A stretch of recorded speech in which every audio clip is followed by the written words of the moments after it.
শুভ বিজয়া সবাইকে। তো আমি সপ্তমী থেকে দশমী অবধি আমরা কোথায় কোথায় ঘুরলাম, কি কি ঠাকুর দেখলাম, কিছু কিছু ভিডিও, কিছু কিছু ফটো তোমাদের সঙ্গে কিন্তু শেয়ার করব।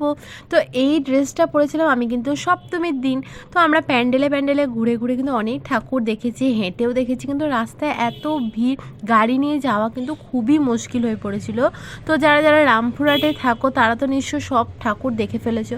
তো আমরাও দেখেছি, প্রচুর ভিড়ে ঠেলাঠেলি করেই দেখেছি, দিনে দেখেছি, রাতে দেখেছি। তো মাসিরা তো অবশ্যই এসেছিলো ঠাকুর দেখতে।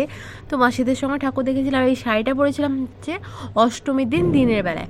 তো কেমন লাগলো অবশ্যই জানাবে। ব্লাউজটা আমি নিজের হাতেই তৈরি করেছি। তো এটা হচ্ছে আমার অষ্টমীর দিন রাত্রেবেলায় আমি এই লেহেঙ্গাটা পরেছিলাম।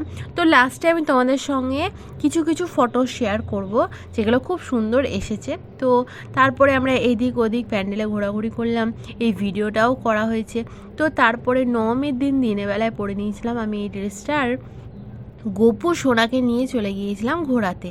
তো এরপরে নবমীর দিন রাতেরবেলায় পরেছিলাম হচ্ছে এই চুড়িদারটা পরে আমার নিজেকে খুব ভালো লাগছিল।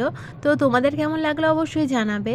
তো এটা কিন্তু আমার অনলাইনে কেনা, আর এই চুড়িদারটা লাল রঙের, যেটা আমি দশমীর দিন পরেছিলাম, সেইটা কিন্তু আমি নিজে হাতে তৈরি করেছি, যেটা আমার আগের ভিডিওতে দেখতেই পাবে। তো তারপরে একটু ভিডিও, একটু ফটো এসব তোলাতুলি হলো, আর কেমন কি লাগছে সেটা কিন্তু অবশ্যই জানাবে।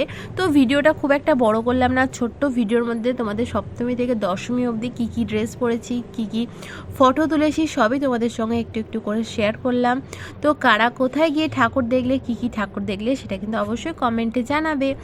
আর আমার এই ছোট্ট ভিডিওটা যদি ভালো লাগে তাহলে কিন্তু অবশ্যই একটা লাইক করতে ভুলবে না।